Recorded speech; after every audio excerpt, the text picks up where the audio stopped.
very good evening, everyone. I am Mallika Bhadra, and I welcome you all to another episode of Chai Chat and Community. Tonight, I'm talking to three women who have been brought up by feminist fathers. So my aim tonight is to also understand from each one of them what did it feel for each one of them to be raised by a man who believed in feminism and who still believes in it. So not wasting a lot of your times, I'll quickly introduce them to you. I have with me Ms. Nayeda Ayesha Sugra from Baroda, India, Dr. Ritipurna from Melbourne, and Narita Gandhi from New Zealand. Welcome, ladies, and thank you so much for joining me tonight on this very important topic. And I hope we'll have a great time conversing with each other, and our audiences will have some great insights. So before I proceed into our chat, I'd like to kind of have some quick intros from all of you. So Nayeda, just tell us about yourself a bit. Thank you, Chris, for having me here. I'm a homemaker actually, and coming from a very liberal Muslim family, and that's it. Right. I'm looking forward for this chat. Pleasure is all mine. Riti, please tell us about yourself. And thank you first of all for joining us tonight. Yeah, thank you for having me. Good evening to all of you ladies. I am Ritipurna. I was born and raised in Kolkata. I moved to this lovely city of Melbourne 9 years back, long time, to do higher studies. And right now I am working as a geologist in the mining and resource sector. Lovely to hear that. And thank you again for being on this platform. And last but not least, Harita, tell us about yourself and audience. Hi, everyone. Hi, I'm Harita Gandhi. I'm Gujarati, born and raised in New Zealand, and I'm a chartered accountant for the New Zealand Defence Force. I've lived in Melbourne for a few years, but I currently live in New Zealand.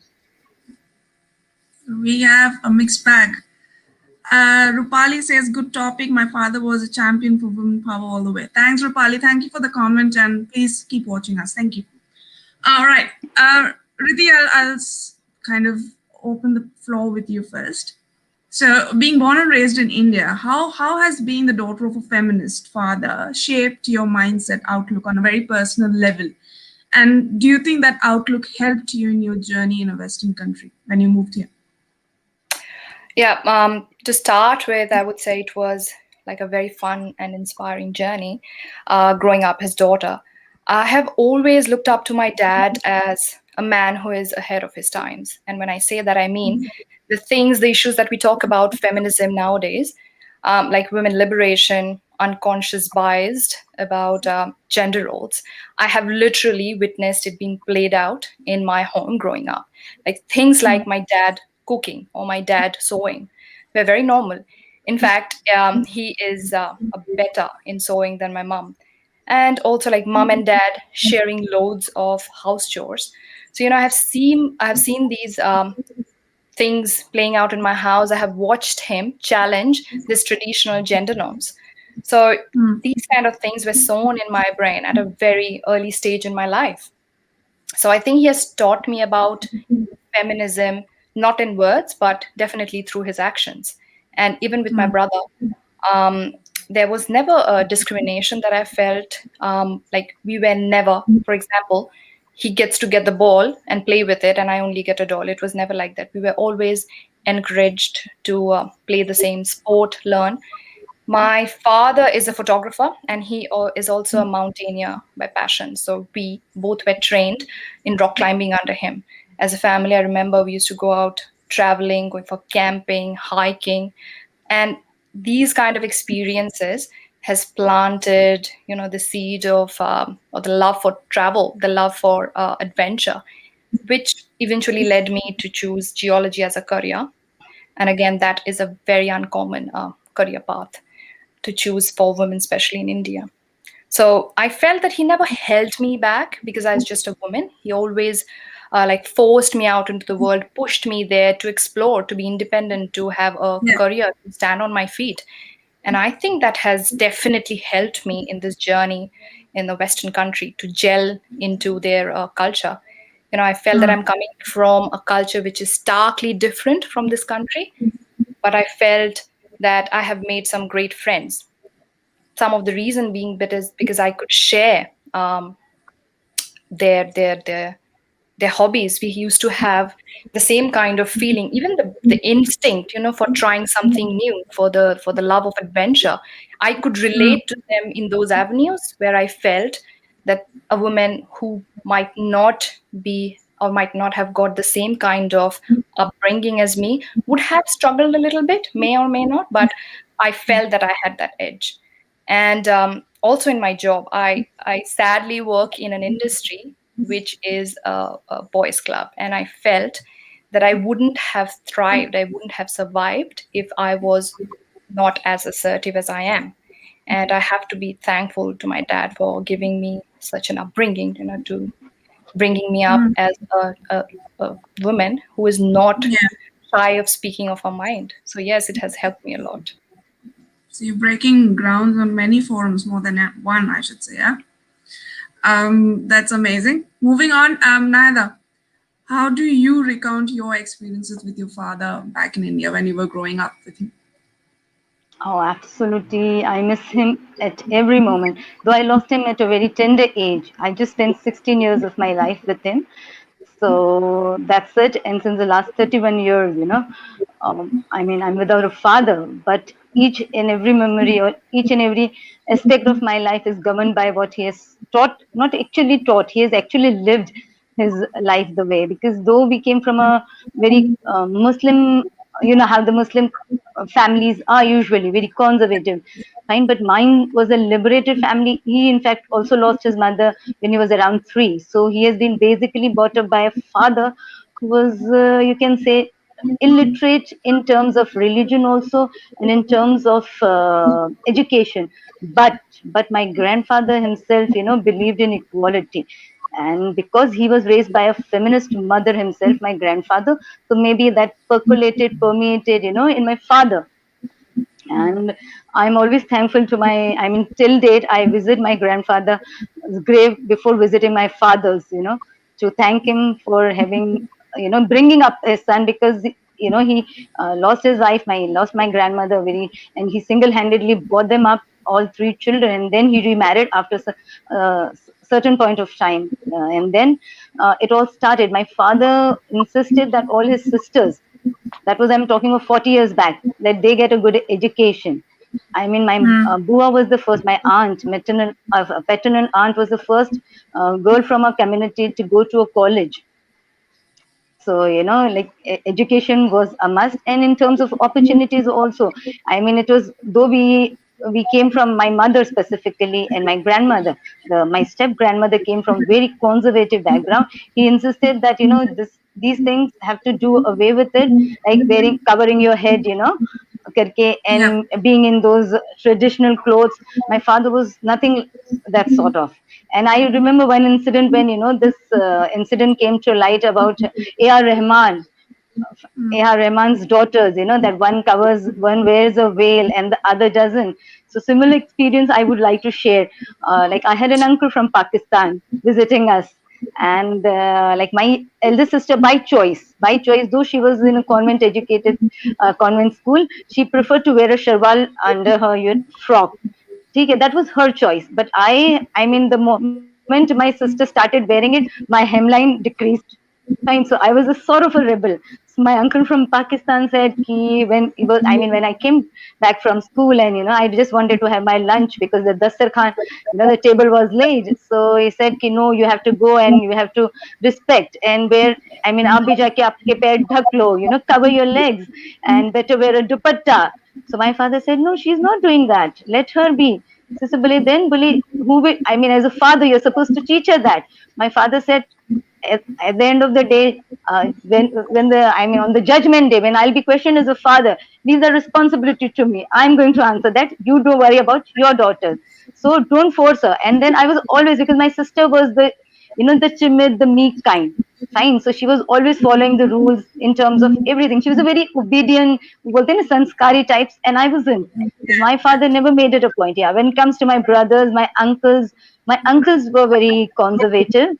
But my father stood up. The first thing came in was getting a English medium education, and that also convent education. But Abba took it, stood his ground. He said, no ways, I want my daughters and all the girls in my family. We were a joint family of 65 people. So we had a lot of girls going on. And he said, we have to give better education to our girls. In fact, he shifted quite a few girls from our mohalla. We used to stay in a mohalla to a convent school, to give them a better opportunity. So when it comes to girls, he was absolutely bang on about equal opportunity in terms of everything, even about wearing clothes. Like one of my aunts, she came from a very small town then, Burhanpur from MP. So she had a love marriage, and they used to wear a burqa, which used to cover the entire face. The olden time where they used to cover not with the eyes string, the entire face. Those which we see in the Hindi movies. But then my father said, if you want to get married to a family, we like all the girls to blend in. She has a choice of wearing it, but we would prefer that she does away with it because it gives a wrong impression. So my aunt was a bit reluctant because she came from though she was studying here in Baroda, and she knew about the culture, but she was a bit reluctant. Then she said she has a choice, but we would prefer that she blends in this with us if she prefers. Fine, and she has the choice of wearing it. And then my aunt, because she understood what my father meant, and gradually, she gave it up because it was not a point of subjugation. See, it's a matter of a choice. And when it comes to wearing of clothes or anything or being out, in fact, when we used to be in a mohalla, I still remember we had this market for goats. There used to be a auction held every Fridays and every Sundays for goats. Now that was a male dominated place, but it was within the mohalla thing. So we were told not to go because wahan sab mard honge, all males will be there. So girls are not supposed to venture out during those times. And my father used to say, what? They are the males who are known to us. Fine, we have to give them that respect and let the girls be. We were not allowed to, go out and play. Abhi nahi jana. You are not supposed to, during those times. There used to be 2 hours or 3 hours, but my father never said that. And in terms of anything, it's like usually in Indian household you have now that you serve the males first. Okay, chalo, Yeah. everybody, the ladies are serving. And if you are sitting there, ki bhai baitha hai, give it to your brother. No, my father said, why, brother? Give them first. And why you don't have to discriminate. Give anybody who is closer to you first, irrespective of whether somebody is sitting close, a boy or a girl. And you tend to have, because my mother is very conservative. Unlike my father, my mother is too conservative. I'm thankful that my father was there. Otherwise, I don't know how we would have been. I wouldn't have been. She's not even liberal in terms of it. Sometimes she's very misogynistic, but that's fine because she has lost my father very early. She was Yeah. just 29 when my father was a great support for her, and then because of so many family issues, she couldn't muster that courage to be what my father allowed her to be. So I think Nice. even today, it's like whatever I am today, whatever we are, we have four sisters. It's whatever kind of things that we are. This is thanks to our father. Man, that's amazing. That's an amazing journey that Mhm. you've had, Nayeda. Thank you for sharing Yes, it in yes. the first place. Thank you. Harita, moving on to you. So, obviously, your journey has been different to these ladies because you've been raised in a Western country with more privileged Mm. conditions around you. But even then, how was it different? How was your journey different from people who are born and raised in South Asia versus people who are raised in any developed nation? Yeah, so I think, yeah, I was born and brought up in New Zealand, but even though I grew up in New Zealand, I grew up in a very Indian household. Even to the point where Gujarati was my first language, and I only learned how to speak English when I started school. Um, However, my parents have never told me what to do or forced me into anything that they believe a woman in particular should be doing. A lot of Indian people in New Zealand, believe it or not, still follow the typical Indian way of things, so they finish their higher education, they get married, and they have kids all before the age of 30. Whereas my parents, or my dad in particular, has never forced any of this on me. He told me that I can follow my dreams, I can study whatever I want at university, and I can get married if and whenever I'm ready. So, I got married at the age of 30, which a lot of people in typical Indian community would probably think is old. But that pressure was never put on me to rush for marriage. My parents never went out and looked for a prospective match or anything as such. As well as that, I have a younger brother who's 6 years younger than me. But my parents have never treated him any differently to me. And as we've got older, I observed that a lot more. You know, now I'm 32 and my brother's 27. My dad encouraged both of us to go to university, both of us to live our lives. Like when I look at me and my brother, I don't see any difference in how the two of us have been raised. There was no favoritism given to him because he's a boy and I'm a female or because he's younger, nothing like that. You know, my dad's never really said that I should do something because it's a woman's role or anything of that sort. Like when I compare me and my brother, I'd probably even say my brother's more domesticated than me. Like he can cook better than me. He likes staying home more than me. But it's never been, no one's ever said, oh, Harita, your cooking's not up to scratch, or, you know, this, you know, it's like we do what we have to do, but I've never been forced to be the daughter in the kitchen or the wife in the kitchen or anything like that. And I think I was also raised by very feminist grandfathers. So both my mum's dad and my dad's dad. So my mum's dad lived here in New Zealand when he was alive. And he was very much like, always encouraged me to go to university. He always took an interest in what I was doing in my life.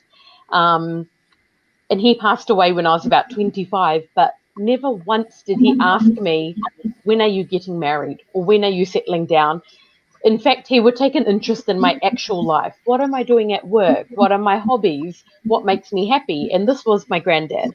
And my dad's dad, who lived in India, was very similar. I never got any pressure at all from either granddad to settle down or get married or, you know, nothing of the sort, because they knew that I would do it as I got older, but they took an interest in who I was as a person.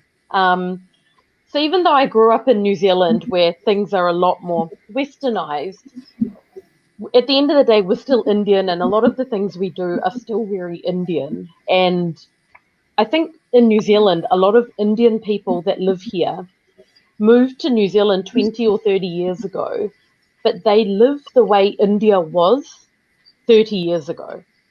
So you'd be surprised that a lot of Indian people in New Zealand are actually more Indian than the Indians in India. You know, as soon as you finish your university, if you have a boyfriend, you marry him, or we start looking for someone for you to marry. Whereas that type of thing doesn't happen in India as much anymore.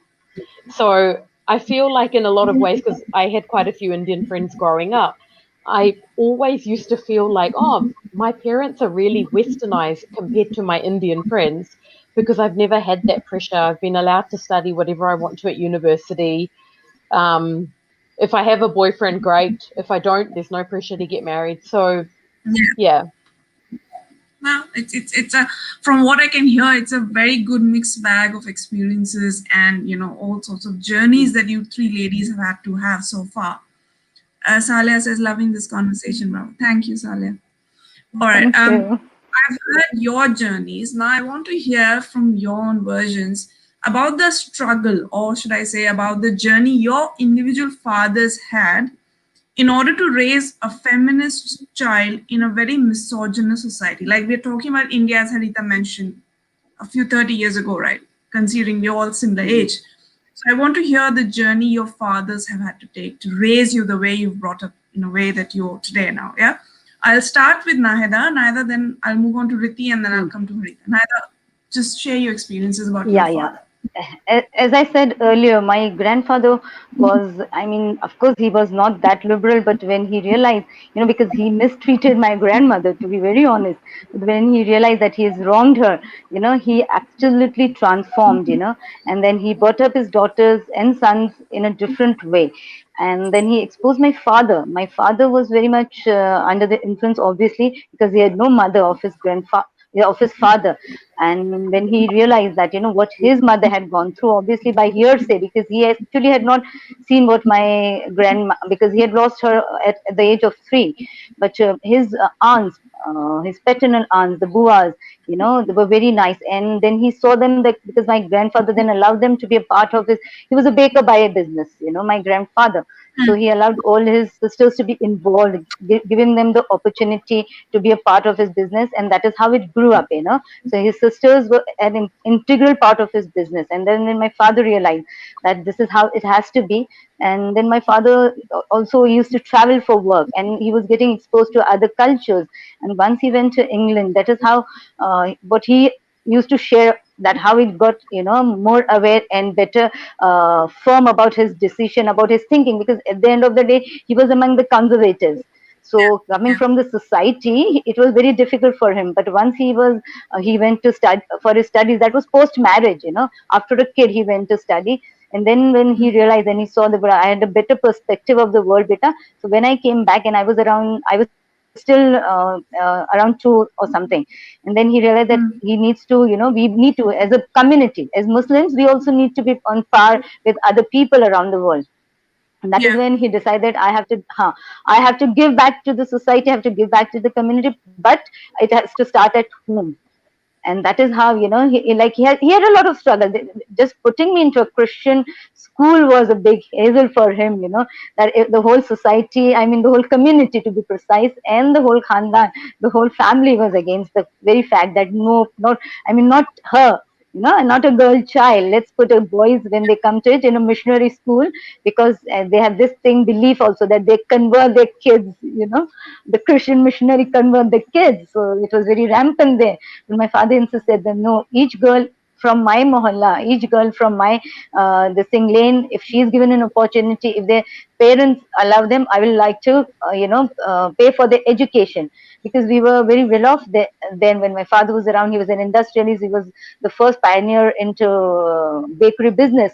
So money was not an issue then. So my father was ready. In fact, I still remember one of my father's cousin. He had around 5 daughters.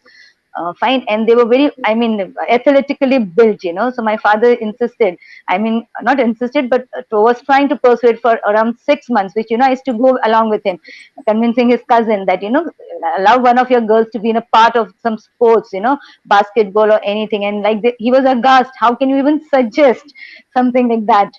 But then he insisted, if you do not want them to, at least be a part of any sports, at least let them continue their education, because they were all very, academically very intelligent girls and very hardworking girls.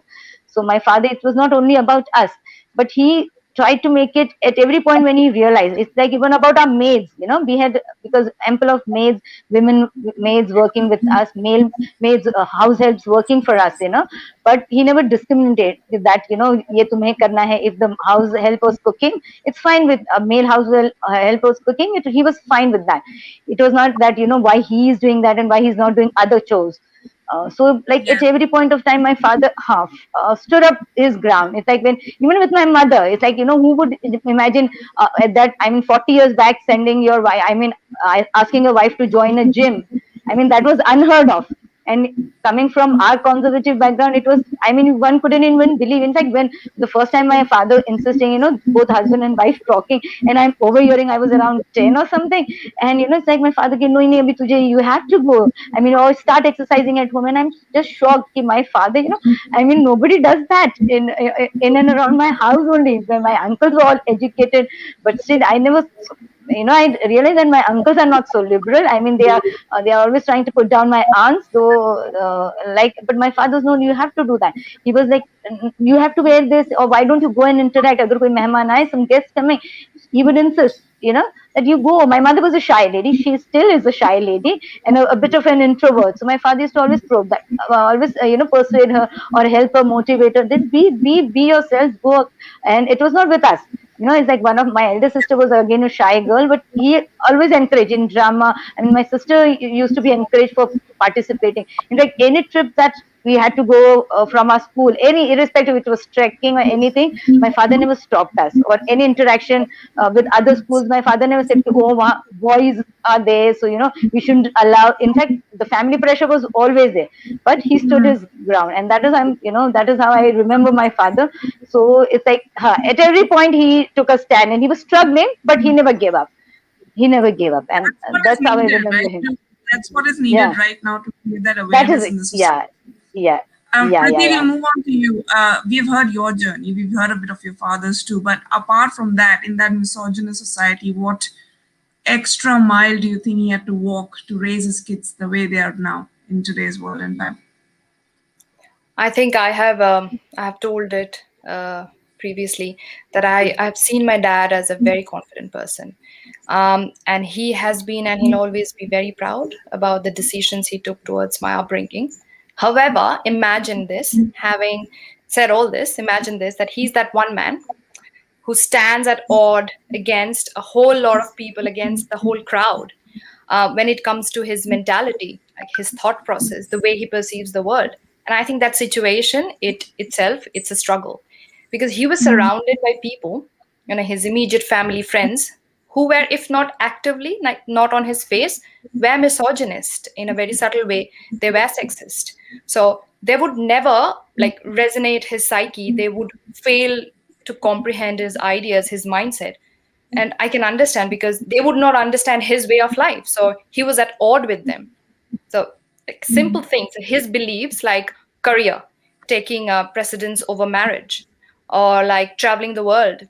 He feels that traveling the world is a far much a better experience, is a much more enriching experience than being stuck in a city or getting married to a person and raising kids. It's his ideology. So that might sound like a no-brainer in today's time, but we are talking about like 20 years back. Yeah. So things like this were not gladly received. It was not accepted back then. In fact, the likes of him could be easily misconstrued as a lazy or irresponsible parent. That why you're not thinking about the marriage of your child? What, you're thinking about the career? This is not acceptable. So I think being in that situation, when his decisions were mostly met with criticism, as I said, from his family or his friends, that like rattled his confidence, which is harmful because it threw him off in like self-doubt. And I think at some point in his life he said that he was in a disjunct, that am I doing the right thing for my child? The way I'm upbringing her, the way I'm telling her the things that she should do, she should concentrate on her career, is it right? Am I doing the right thing? So I personally feel the biggest struggle, the biggest hindrance in his journey in raising me, by going against the societal norms that existed during those times and sadly still exist in some parts of India, as you know. I think he lacked that acknowledgement, the support. You know the saying that a little appreciation goes a long way. So even after all this, I'm glad that he still went ahead and he raised me the way he wanted, the way he felt right. But that little word of appreciation would have helped him to do it with more confidence, with more valor, I feel. Yeah, true. I think in our generation, all our parents have required some kind of validation, one way or the other, which Yeah. has been like big time. Our parents never received the validation they wanted. They Yes, were and I due. think No, that's never, missing. never, And never. someone needs to, hold their hand and tell that whatever you're doing, it's Yes. absolutely brilliant. So my My, mom says a I'll, feminist I'll is a interrupt strong. here. Yeah, neither go on. Thanks, ma. I'll Neither go interrupt on. here. I mean, with my father, it was my mother who was, discouraging. So it is very sad. He just needed his wife to be with him. He was a confident, I mean, really confident person, He didn't need anybody. I mean, once he lost his father, and like he has seven step brothers. For his own sisters, like amongst the sisters, one decided to get married earlier, the other wanted to pursue studies, but their real brothers were not ready to, but the elder one wanted to pursue studies and the younger one wanted to get married. They said, if the younger one wants to get married, why not you? But my father supposedly the elder one, she will get what she wants to do. I am there with you. But my mother was a demotivating factor for him. It's like, because she's so much, worried about the society even today, that what will people think about it, kya hoga, log kya sochenge kind of thing. So that's where I That's a find it whole very sad for my father. that, that's a whole different conversation. And if we talk about just log kya kahenge aspect, we can have 2-3 episodes just on Yes. that version. We'll have so much to share on that version, but we'll keep that for another day. Moving on, before I move on to the other section, Harita, I want to quickly hear from you. Like, what extra mile did your father have to walk to raise that confident daughter in yourself?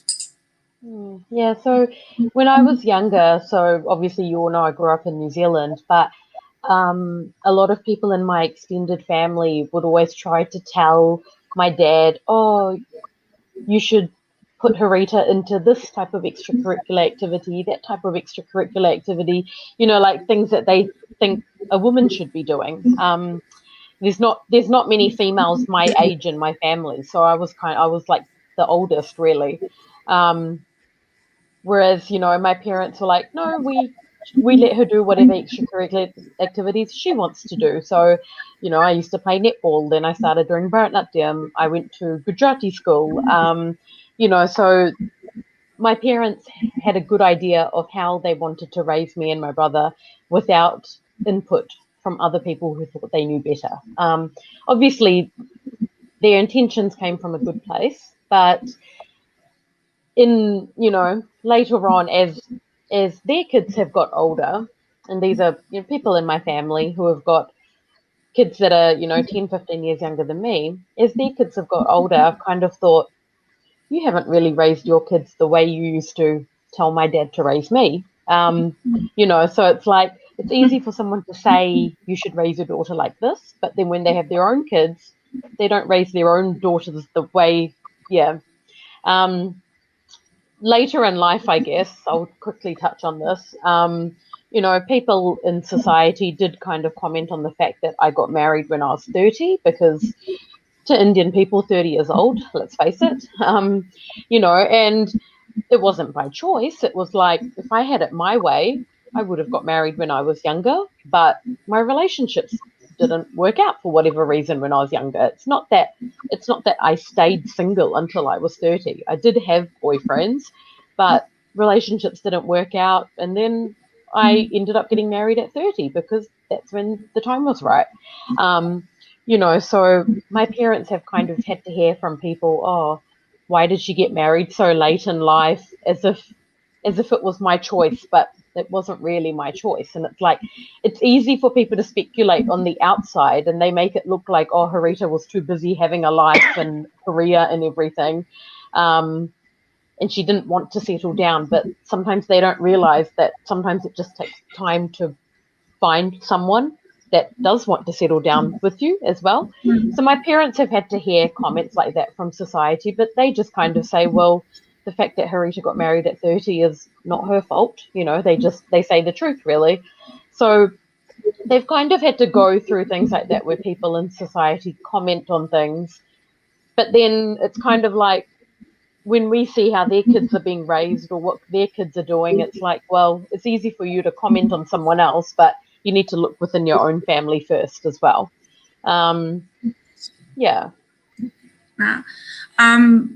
This question on marriage, because we are in the same boat, so I keep hearing that a lot. But this brings me to the next part that I want to ask you, ladies. Is, when we are in the age where we've either found a partner or we are looking for a partner, right? So since we've been brought up by a very feminist man, so does that influence or skew our ideas about men in general? Like, when you guys looked or you're looking for a partner, does that experience hinder or how should I put it, add a plus or a minus to the kind of man you're looking out for to be with in your life? Riti, I'll start with you, then I'll come to Nayeda and then finish off with Harita. Yep. I don't think so. I don't think so. Like, being brought up by a feminist parent, kind of distorted my perception of men in general, in any way or form. Feminism is, I think it's a lifestyle, and I think it's important that I make a point here. What I feel everyone gets wrong about feminism, it's confusing it with misandry. Being a feminist doesn't necessarily mean to harbor or promote anti-men beliefs. It's not a female versus male movement, and I can say this all the way more because I have a younger brother, as I said, and growing up we had a very harmonious relationship, and I can't recall of any occasions where we were treated differently and I had an advantage over him. In fact, the ground rules were very pretty, very, very basic. Like it was always about equality, going against the notion of misogyny. Um, I think I remember my dad telling me, being a woman, while choosing my partner, I have to look for certain traits. Like people will try to like force their opinions on me, and I'll always be in the receiving end, like of people's opinion. They'll try to force boundaries, and that was bothersome for him. Maybe that's what he wanted me to do, is not kind of choose a partner who will not force me to live in his shadows, um and promote me to have my own career, like have my own identity, be independent, like stay proud on my feet, have my own wisdom. And these are the things I'll definitely look in my partner. And of course, my father, through his preaching, through his teaching, through his upbringing, this has been imparted in me. Um, but I don't think my thoughts are skewed against men in any way, if that answers the question. I don't think I've grown up biased towards men. If anything, I think I have learned to be at par with them. So your second question was like, how did it affect my experiences? Like these experiences, how did I affect my relationship with my partner? Was that the second question? No, this was part of because the question was more of for all of you. Some of you are married, some of you are not married. So this was a whole question. You answered the question perfectly well. I'll move on to Nayeda. Nayeda, do you think you guys being brought up by a man who was very feminist, believed in equality, has that affected your decision-making power when you went on to choose a partner, or when you will move on to choose a partner in that sense? No. In fact, I'm surprised, when my mother drew attention towards similar traits between my husband and my father. But because while choosing a partner, I was on a clean slate. Though my father was an ideal, and though me being a feminist, I was not looking for those kind of things at all, because I had lost my father very early. I was the only thing that I was looking for companionship. Okay, but anything like what is there, though I dated my husband for around 8 to 10 months, but I mean, it's like he made me very comfortable. So I just don't know. And it's like gradually, it's like when interacting, I had a love marriage, and my mother started bringing, certain points that, "Arey, ye to tera bach aisa hi hai." He's like your father, the tastes are like him, the behavior is like him. And so maybe that was the reason I felt very comfortable. I mean, it's like was there, but it didn't skew up. I had a previous relationship. I was previously engaged also to some other guy, but no, not. I mean, I didn't have a skewed version or idealizing my father like Papa's princess, so that was not the kind of thing going in for me. Yeah, because it's like Mama's boy and we have the Papa's princess. So I didn't have this kind of bias towards male, or I was very comfortable because then again I had been brought up with a lot of male cousins around us. Fine. And it's like father never, because they were elder cousins and everything, so father never stopped us from interacting. It's like, because of course my elder sister is married to my first cousin itself. Okay, but that was her choice. It's like I told you, my father gave everybody, if you're comfortable with your cousins as brothers, sisters, fair enough. If you're comfortable with them as spouses, fair enough. Okay, so there was no discrimination, or we were given the freedom to choose. That was the best part about my father. The best part. Nothing was enforced or forced or pressurized. Fine. If like my sister wanted to go in for commerce, though she was academically very sound, fair enough. My father said, "Take it's your choice. You are capable of going into the science stream," but she said, "I can't take the pressure." My father never forced. And like the school was pressurizing her. She was a topper. Like we would like her to be there. We would like her to be taking the science streams. My father said, "No, let her be whatever she wants to be." So I don't think so. It really is down the line since a couple of years. I think by staying with my husband, when my issues cropped up with my husband, I think when I started feeling, like the comparison then started coming up. between my father and my husband. So I Understand. think I got a bit skewed up later on, but not initially when looking for a partner. So that's it. Harita, what about you? When you found your partner, did you kind of Mm. look for similar traits, or that never happened, as these ladies mentioned? Well, I think, well, with my dad, um, I grew up with my mum and dad being very equal in my family. They both worked together, so they owned a business. They worked together, lived together. Everything I saw them doing from a child was like an equal partnership. So in my mind, I always thought whoever I marry has to be my equal. I don't care how much he earns. I don't really care what type of job he has. But when it comes to like housework or when we have children in the future, he has to be an equal. I don't want my husband ever saying, "Oh, you're the wife, you do the cooking, you do the cleaning," or you know, I'm the breadwinner of the family because I'm the husband or anything like that. Because that's how I saw my mum and my dad. Because obviously they owned their own business, they didn't have two separate jobs as such. Um, but then I've also been in positions where this is before I met my husband. I've been in positions where men have actually said to me they think I'm not educated enough. So I have a commerce degree, I'm a CA, but I've had men saying to me they think I'm not educated enough. And this is probably because like a lot of the guys I dated before my husband are New Zealand or Australian born Indian. So maybe it's a difference in their way of thinking because they come from a really educated background as well. Um, but with the way, with the way I grew up, I've always seen a mum and a dad being equal. There's no like, oh, the dad earns the money for the family and the mum does the housework or nothing like that. And I mean, my dad can't cook to save his life, but my dad has so much respect for my mum, and half the time he will let my mum make the decisions on things because he will just say, "Oh, this is not my area of expertise. What do you think?" And he will actually ask her for her opinion and go with her. So that's how I grew up, where there's no one boss of the family. So I guess I've always looked for a partner where my relationship would be like that as well. And I've been married for almost 3 years, and I think my husband's very much like that. We're very much equal to each other in most aspects in life. So one thing that I could draw a conclusion on was that all of you are looking for someone who believes in equality rather than anything else, more than anything else. I should say. Yeah, that's a very good point that all of you highlighted, and I think our listeners will take that away tonight. If anything else they want to take away too. I'm very mindful of the time, so I'll kind of wrap the conversation. But before wrapping up, I'll have this question or a part of the chat to ask from all of you.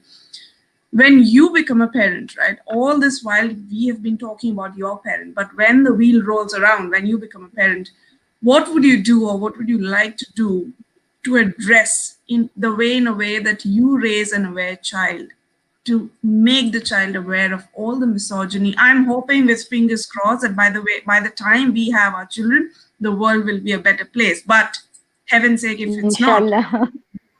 do absolutely, inshallah, do that. What will you do to raise an aware child who is free from internalized misogyny? Rita, I'll start with you, then Nayeda, and I'll finish off with Riti. Hmm. I think I would raise my children as equal as possible, a similar way to how me and my brother were raised. And, me and my brother were raised 20 years ago. And if my parents managed to raise us as equals, I think I should be able to do that in the 21st century. If I would expect my son to know how to cook just as much as I would expect my daughter to have a career and not just think about marriage as soon as she finishes university. Obviously, if she wants to get married after finishing university or something, that's fine. But I don't want that to be the only path they take. And if I ever have a son, I want my son to be able to support his wife and look at each other as equals. Um, I think if I got to a point where I have teenage kids and if I notice something odd in their behavior, like, you know, a guy being a typical guy, as they say, or a girl being a typical girl, I think if I noticed that within them, being the type of person I am, I would probably pull them up on their behavior and say, this is not right. You have to really think of the opposite gender here, and you have to make changes to your personality. So I think that's how I would raise my kids. This is, when you were talking about how would you like to raise your child, this is something that has come up in this chat more than once, and I would really like to ask that question. It's very funny. The minute we talk about feminism and men, the first thing we say is we want men to know how to learn cooking. Is it that obvious that men don't know how to cook? Is the first sure short sign of a lack of equality? Are we that lacking with men who know how to cook in the households? Like, Nayeda, what is your thought on it? Why is feminism the first and primary responsibility and connection with I need to teach my son how to learn to cook? Why is that See, connection always? Chris, since the day we are born, I suppose our Indian culture, I don't know about others, I'm not exposed, unlike you girls. But the thing is, कि भाई लड़की है तो खाना, you should know how to cook. It is so ingrained. See, Chris, Harita being born and raised there, she still feels that way because that's how we Indians, are culturally. Our thinking is societal norms culturally, that's how we are. So the first thing that when it comes to boys, cooking aani chahiye, it is invariably comes from the girls, this thing. But to be very honest about other things, like when you say how do you plan to raise kids, I never waited for the kids to happen because I came from a joint family. So what I did is like I have been very close to all of my cousins, irrespective of gender. Fine, both my male and female cousins who have been younger to me by 15 to 20 years. Fine. So it's like I've actually been their surrogate mother. And I saw to it that, it's like they are being, when they interact with me or they are dealing with me or they are in any aspect, I made it a point that they are on equal, So even my nephew, who's now there, I'm not going to wait for my child to be there because unfortunately I've crossed that age of being a mother. So, but my nephew, he came in after two of other of my nephew. So, and we decided when my sister and we realized that, certain things are not right.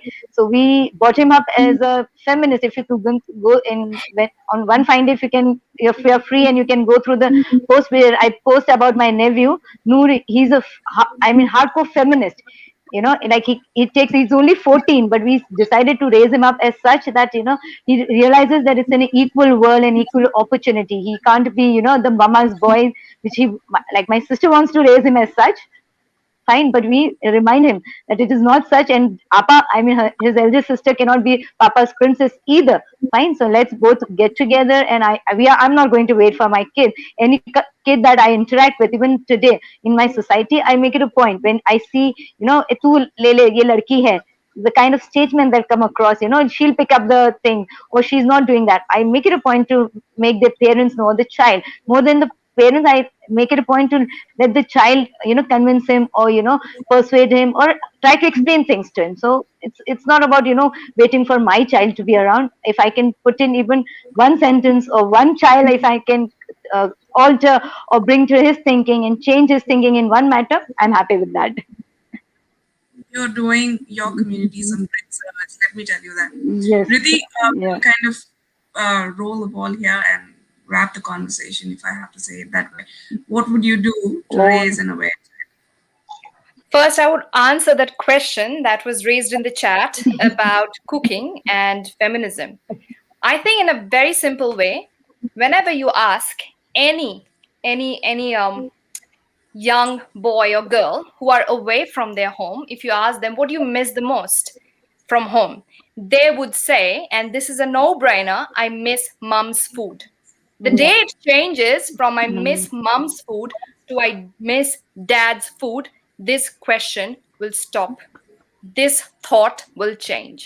So the thought and the change needs to be from the root level. So that's why we are talking about cooking, and that's why we are kind of interrelating this. I think that's an answer. But when answering the question about parenting, I think it's a very hard question. And now when I come to think of it, it's even harder because I can't imagine myself in that shoes of responsibility, but if have to, it's a struggle. And again, I feel it's a battle worth fighting for if I want to raise an aware child. So I would say, like, start teaching them the right thing from an early age, like, because children pick up traits by observing the parents. So if the partners are doing the right thing, and it all kicks in very tender age, at the very early stage of their childhood, they would imitate their parents' behavior. So maybe what I'll do is encourage my children to make friends of all sex, arranging play dates with other children so that they play with the same toy, they play the same game, and it's a kind of engraved in their brain that it's all equal. There's no disparity. And also make it a practice in the family that if you're taking your children to see, like your boy, if you're taking them to see a match of football, it's no harm to take them to watch a performance of ballet. There's no activity in this world that is gender biased. I know it's really hard, said than done, but I feel that this is the only way. And maybe talk to them nowadays. With the surge of technology, all the unwanted and unnecessary information that you don't want your child to be in touch with, it's just a click away. So even mixing with the wrong group of friends in school or through the internet, they can build up the wrong ideas. So I think it's necessary to talk to them and ensure that they are not scared of you. They can talk to us freely and learn from us, we can correct them if the need be. And before the things they're learning in school or the things they're learning from the bad company, it doesn't escalate to a point that we have to reprimand them. So having that friendly attitude and the right chemistry with your child and teaching them the right thing, that there's no disparity, there's no inequality, it's all equal between two gender. I think that's the start. Yeah, very well said. Effective communication for one is the starter for each and every family. A lot of parents don't do that. I think in 21st century, the least minimum we have to do is talk to our kids. Yep. All right, that was a very, my girls will say they will miss their dad's cooking, not mine. That's good. I think it's not a big deal if you're missing your mom's or your dad's cooking. It's all right. We all do that. We should put it, Chris. We should put it as homemade food. We are linking it to a gender. I miss my mom's food. What about the dad? If this makes it any better, my husband does most of the cooking. I don't. So I found a feminist husband. Lucky you. All right, ladies, on that note, that was a wonderful conversation, a very insightful conversation. Thank you so much for joining me tonight. And I wish our listeners will have something very constructive to take away from each one of your journeys. And well, that was it. And I thank our listeners too for joining us tonight, for the questions they had on the panel. And we will hopefully see you soon again on some other interesting conversation. Till then, it's a good night from all of us. Thank you. Stay well, stay safe. Thank you.